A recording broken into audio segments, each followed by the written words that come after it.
The summer of 1989 in Jackson, Mississippi carried the weight of humid air and childhood dreams. Inside the Chuck E. Cheese's on County Line Road, colorful balloons swayed gently under the fluorescent lights, and the mechanical mouse on stage moved his arms in perfect rhythm to a tinny birthday song. Sophia Brown sat at the head of a long table covered with a pink tablecloth, her dark curls bouncing as she laughed at something her younger brother Tommy had whispered in her ear.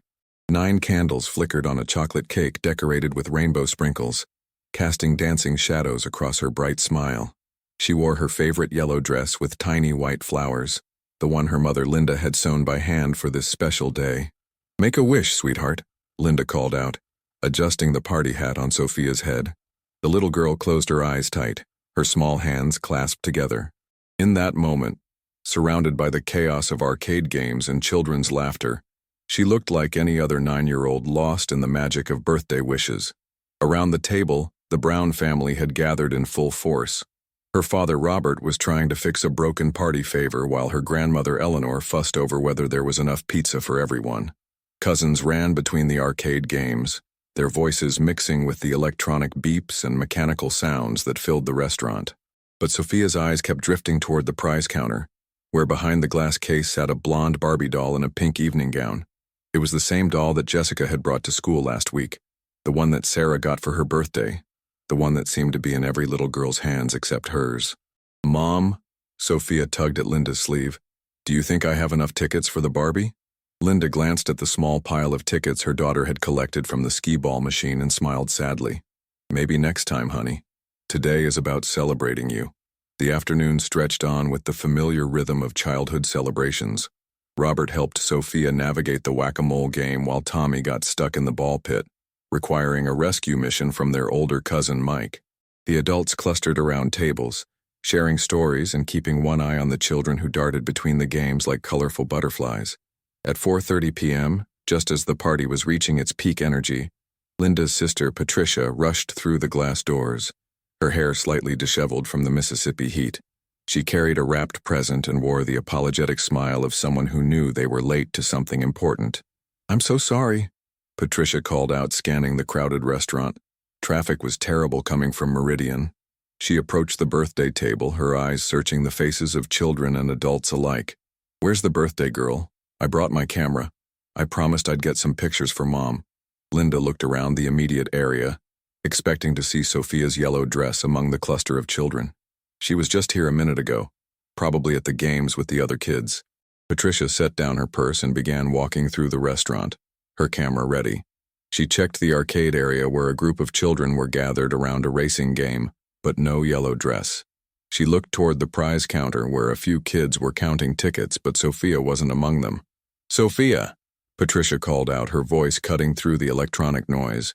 Several children turned, but not the one she was looking for. A cold feeling began to settle in Linda's stomach as she stood up from the table. "Robert," she said, her voice carrying a note that made him immediately stop what he was doing. "When did you last see Sophia?" The question hung in the air like smoke, and suddenly the cheerful chaos of the restaurant seemed to shift into something else entirely. The mechanical mouse continued his endless performance on stage, but the birthday celebration had taken on a different tone. Patricia continued her search, now moving more quickly through the restaurant, checking behind game machines and in corners where a shy 9-year-old might hide. But with each passing minute, the yellow dress with tiny white flowers remained nowhere to be found. The last anyone remembered seeing Sophia Brown was at 4:15 p.m., standing near the prize counter, counting her tickets one more time, her eyes fixed on that blonde Barbie doll that seemed so close, yet so impossibly far away. The Jackson Police Department had seen missing children before, but rarely one that vanished from such a public place with so many witnesses. Detective Ray Morrison arrived at Chuck E. Cheese's within 20 minutes of Linda's frantic call, his weathered face already showing the concern that came with cases involving children. "We've locked down the building," he told Robert and Linda as they stood near the entrance, Linda's hands shaking as she clutched Sophia's small purse, the only thing she'd left behind. "No one goes in or out until we've searched every inch." The search began methodically. Officers combed through the restaurant, checking behind every arcade machine, inside the ball pit, even the employee areas and storage rooms. They interviewed every family present, every employee on shift, every teenager who had been playing games that afternoon. The security cameras, grainy and limited, showed Sophia near the prize counter at 4:12 p.m., but the angle didn't capture what happened next. By evening, the story had spread beyond the restaurant. Local news crews arrived as the family maintained their vigil in the parking lot, Linda refusing to leave until her daughter was found. The headline in the next morning's Clarion Ledger read, "9-year-old vanishes during birthday party." Within 48 hours, Sophia's face was everywhere. Her school photo, the one where she wore a blue sweater and had lost her front tooth, appeared on milk cartons, grocery store bulletin boards, and telephone poles throughout Mississippi. The FBI joined the investigation when it became clear this wasn't a simple case of a lost child. Linda stopped sleeping. She would sit at the kitchen table through the night, surrounded by flyers and phone numbers, calling anyone who might have seen something. Robert took leave from his job at the lumber mill to coordinate search parties that combed through the woods behind their neighborhood, the abandoned buildings downtown, anywhere a little girl might be. "She's afraid of the dark," Linda would tell volunteers, her voice hoarse from crying. "She always sleeps with her nightlight on." She wouldn't go anywhere dark willingly. Months turned into seasons. Sophia's 10th birthday came and went with an empty chair at the kitchen table and a cake that no one could bring themselves to cut. Linda had bought the Barbie doll, the same one Sophia had wanted from the prize counter, and placed it on her daughter's bed, still in its box, waiting. The investigation generated hundreds of leads. Sightings came from as far away as Florida and Texas. A girl with dark curls at a gas station, a child who looked like Sophia at a shopping mall. Each one sent the family racing across state lines, only to discover it was someone else's daughter, someone else's hope. Detective Morrison worked the case for 3 years before retiring, passing the file to Detective Sarah Chen, who inherited boxes of evidence and a family that had aged decades in the span of a few years. The case grew cold, but never closed. Tommy Brown grew up in the shadow of his missing sister. At family gatherings, there was always an empty place setting, always a conversation that stopped when he entered the room. He learned to navigate around his parents' grief, becoming quiet and self-sufficient in ways that children shouldn't have to be. By 1995, Linda had joined a support group for families of missing children. She would drive to Jackson every Tuesday evening, sitting in a circle with other parents who understood the particular kind of limbo she lived in, not knowing whether to grieve or hope. "The not knowing is the worst part," she would tell the group. "If something happened to her, at least I could. But this waiting, this wondering if she's out there somewhere needing me." Robert dealt with his pain differently. He threw himself into work, taking extra shifts and overtime. Anything to avoid the silence of their house, where Sophia's room remained exactly as she'd left it. Her clothes still hung in the closet, her book still sat on the nightstand, and that unopened Barbie doll still waited on the bed. The years passed like a slow-moving river. Tommy graduated high school, then college. He moved to Atlanta for work but called home every Sunday, checking on parents who had learned to function around a wound that never quite healed. Linda never stopped believing, even when the active searches ended, even when the media attention faded, even when well-meaning friends suggested it might be time to move on. She kept Sophia's missing person flyer in her purse and her daughter's photo on her keychain. In 2010, 21 years after that birthday party at Chuck E. Cheese's, Linda remarried. David Martinez was a kind man who understood that loving Linda meant accepting that part of her heart would always belong to a 9-year-old girl in a yellow dress. He never tried to replace what was lost, but he helped Linda find ways to live alongside her grief. The house on Maple Street became theirs together, though Sophia's room remained untouched, a shrine to childhood interrupted, a testament to a mother's unwavering faith that someday, somehow, her daughter would come home. October 15th, 2016. 27 years had passed since that birthday party, and the house on Maple Street had settled into a different kind of rhythm. Linda, now in her 60s with silver threading through her brown hair, had learned to carry her grief like a familiar weight, always present, but no longer crushing. David Martinez had been working in the backyard since dawn, preparing the flower beds for winter. The Mississippi autumn was unusually mild, and he wanted to take advantage of the weather to plant the bulbs that would bloom in spring. Linda watched him from the kitchen window as she prepared lunch, grateful for the steady presence he'd brought to her life. "Honey," David called from outside, his voice carrying a strange note that made Linda look up from her sandwich preparation. "You need to come see this." She found him kneeling beside the old oak tree, the one that had shaded Sophia's childhood tea parties and Tommy's fort-building adventures. In his hands, he held something that made Linda's breath catch in her throat. It was a Barbie doll, but not just any Barbie. The blonde hair was matted and faded. The pink evening gown was stained with decades of earth and weather, but Linda recognized it immediately. It was identical to the one that still sat, unopened, on Sophia's bed upstairs. It was buried about 6 inches down, David said softly, his eyes meeting Linda's. Right here by the tree roots. The rain last week must have washed away enough soil to expose it. Linda's hands trembled as she took the doll. The plastic face was scratched and discolored, but the features were still recognizable. More importantly, there was something else. A small piece of paper, yellowed and fragile, wrapped around the doll's waist like a tiny belt. With careful fingers, Linda unfolded the paper. The writing was in crayon, faded but still legible in a child's careful script. For Sophia, happy birthday.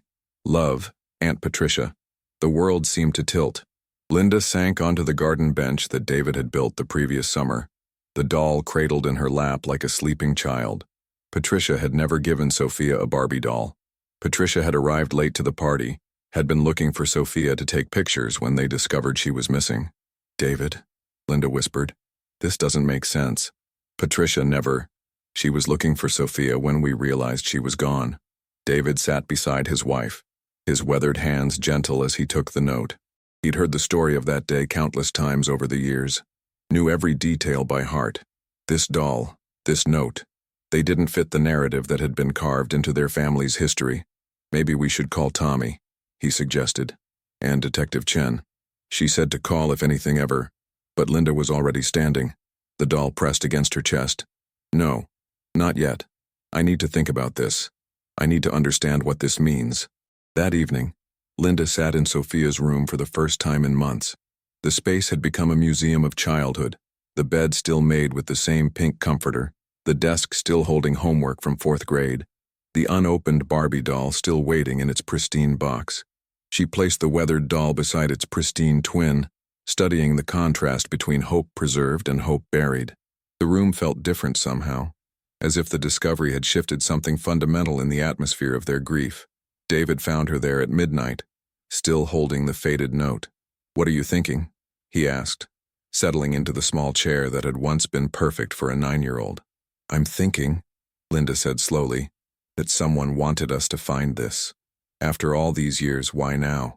Why here, in our own backyard? She turned the doll over in her hands, examining every detail. There was something deliberate about its placement, something that felt like a message rather than a coincidence. The note, despite its age, had been protected somehow, wrapped carefully around the doll's waist, as if someone had taken great care to preserve it. What if, Linda continued, her voice barely above a whisper, what if Sophia buried this herself? What if she came back, even just for a moment, and left this for us to find? David didn't answer immediately. He'd learned over the years that Linda's hope took many forms, and sometimes the kindest thing was simply to listen. But this felt different. This felt like something more than wishful thinking. The handwriting, he said finally. Do you have anything else Sophia wrote? Something we could compare it to? Linda was already moving toward the desk, pulling out a small box she'd kept all these years. Inside were school papers, birthday cards Sophia had made, little notes she'd left for her parents. David held the crayon note up to the lamp, comparing it to a Mother's Day card from 1989. The silence stretched between them as they studied the writing. The formation of the letters, the way the S curved, the careful spacing between words. It was similar, but the note seemed somehow more mature, as if written by someone older than 9. It's her, Linda breathed. It's her handwriting, but different, like she was older when she wrote this. Outside, the October wind rustled through the oak tree, and somewhere in the distance, a church bell chimed midnight. In Sophia's room, surrounded by the artifacts of a childhood interrupted, Linda and David sat with a mystery that had literally risen from the earth beneath their feet. The doll seemed to watch them with its scratched plastic eyes, holding secrets that had been buried for decades, waiting for the right moment to surface and change everything they thought they knew about the day their world stopped turning. The call to Detective Sarah Chen came at 7 a.m. the next morning. Linda's voice was steady but urgent as she explained about the doll, the note, and the questions that had kept her awake all night. Chen, now a veteran of the Jackson Police Department, had inherited the Sophia Brown case 15 years earlier and had never stopped hoping for a break. "Don't touch anything else," Chen instructed. "I'm coming over with the forensics team." Within 2 hours, the backyard on Maple Street was transformed into a crime scene. Officers carefully excavated the area around the oak tree while Chen examined the doll and note with fresh eyes. The forensics team took soil samples, photographed everything, and used ground-penetrating radar to search for any other buried items. "Mrs. Martinez," Chen said, using Linda's married name with the respect that came from years of knowing this family's pain, "I need to ask you some difficult questions about this discovery." They sat at the kitchen table where Linda had spent so many sleepless nights over the years. David held her hand as Chen opened her notebook, the same methodical approach that had characterized the investigation from the beginning. "Who has had access to your backyard over the years? Gardeners? Contractors? Family members?" Linda thought carefully. "David does all the yard work himself. Tommy visits every few months. My sister Patricia comes for holidays. The utility company came through about 5 years ago to check the gas lines." Chen made notes, but her expression suggested she was thinking beyond the obvious suspects. "What about before you married David? Who had access then?" "Just family, really, and—" Linda paused, a memory surfacing. "There was a man who used to do odd jobs for me. This was maybe 10, 12 years ago. He helped with heavy lifting, tree trimming, that sort of thing. Do you remember his name?" "Marcus. Marcus Thompson. He was recommended by someone at church, very quiet, polite. He worked for me for about 2 years, then just stopped coming around."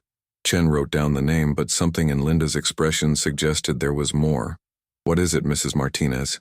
"It's probably nothing, but he always seemed to know about Sophia. Not just the basic facts that everyone in Jackson knows, but details. He once mentioned that she liked yellow dresses. I don't think I ever told him that." The investigation into Marcus Thompson revealed a man who had lived on the margins of Jackson society for decades. No criminal record, but a pattern of temporary jobs and frequent moves. More importantly, employment records showed he had worked at Chuck E. Cheese's in 1989, not on the day Sophia disappeared, but during the summer leading up to her birthday party. Chen found Thompson living in a small apartment across town, a man in his 60s with kind eyes and hands that shook slightly when she introduced herself. His living room was sparse but clean, with one notable exception, a shelf filled with newspaper clippings about missing children cases, including several about Sophia Brown. "I've been expecting someone to come," Thompson said quietly, gesturing for Chen to sit down. "Ever since I heard about the doll being found." "You heard about the doll?"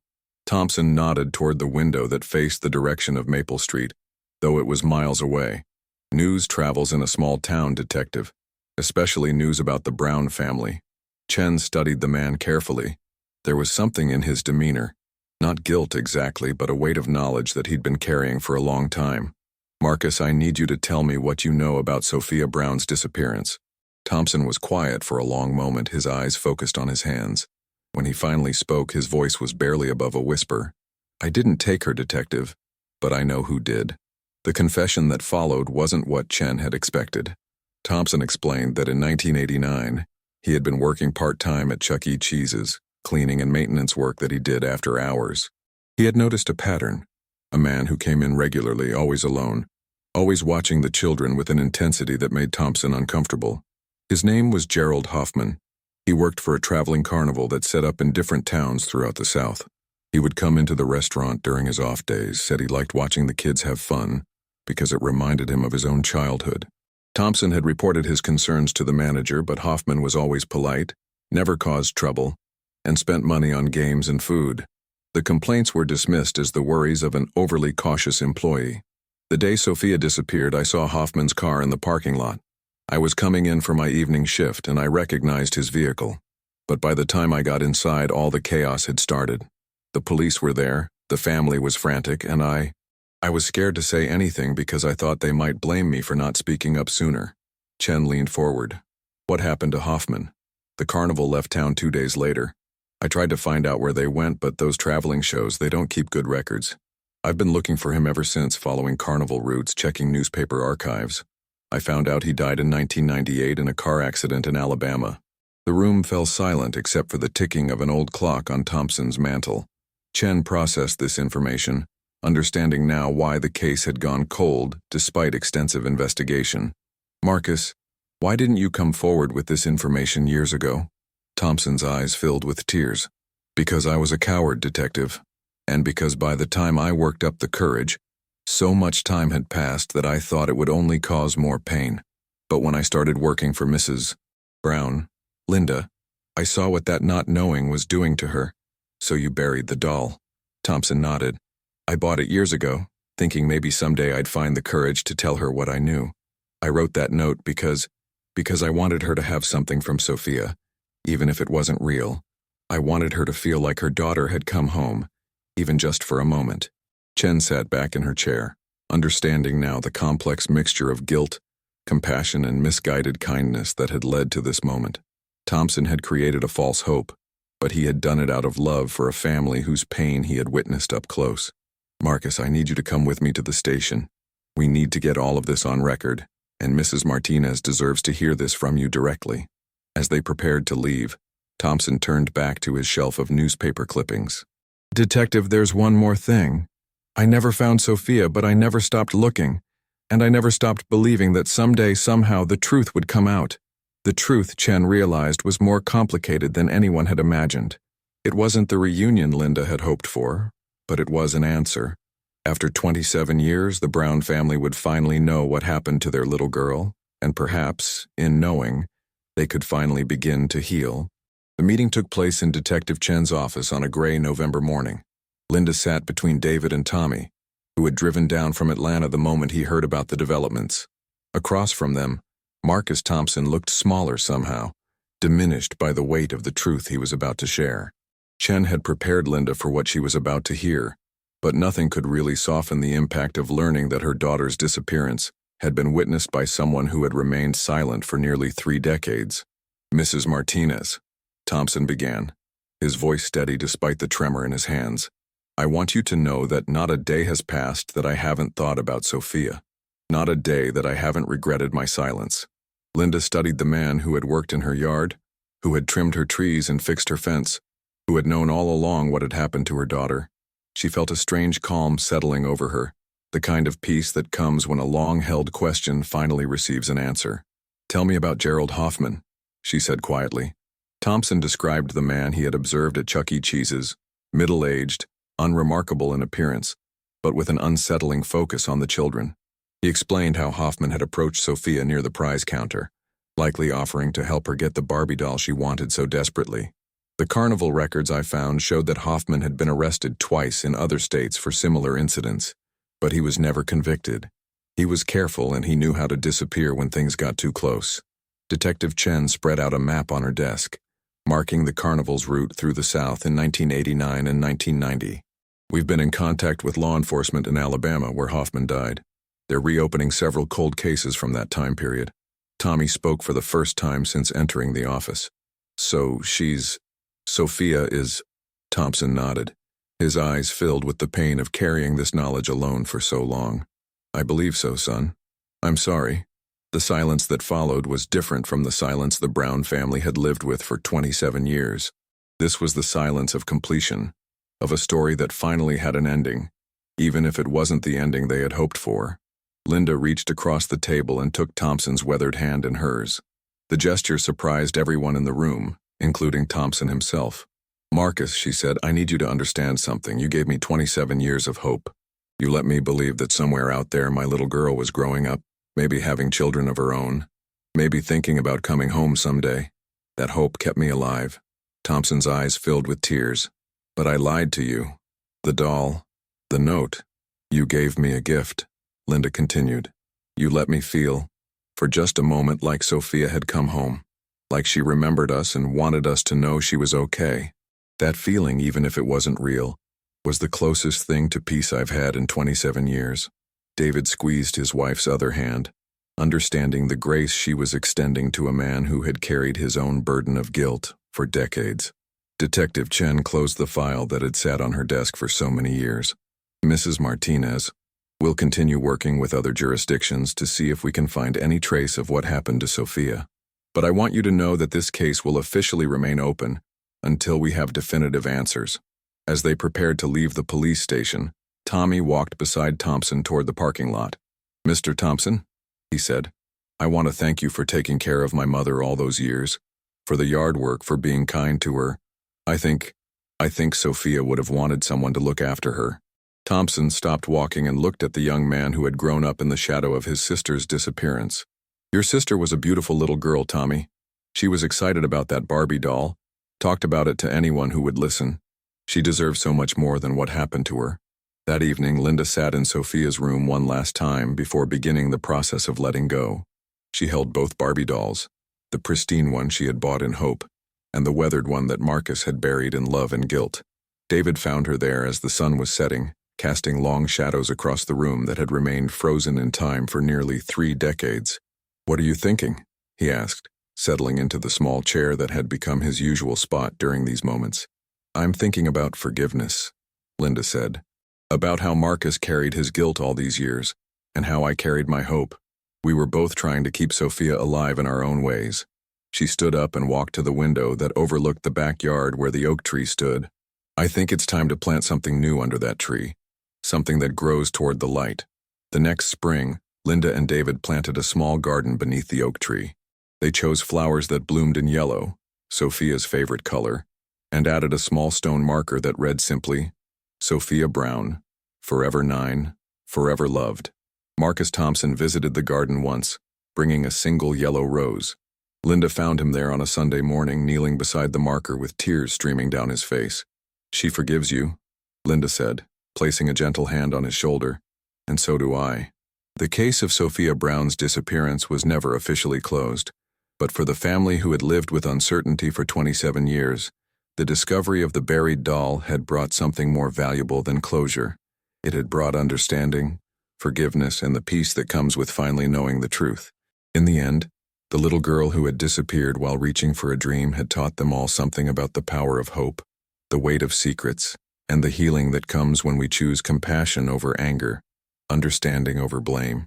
The yellow flowers bloomed every spring, a reminder that some loves transcend time and some stories, even the saddest ones, can still teach us how to forgive.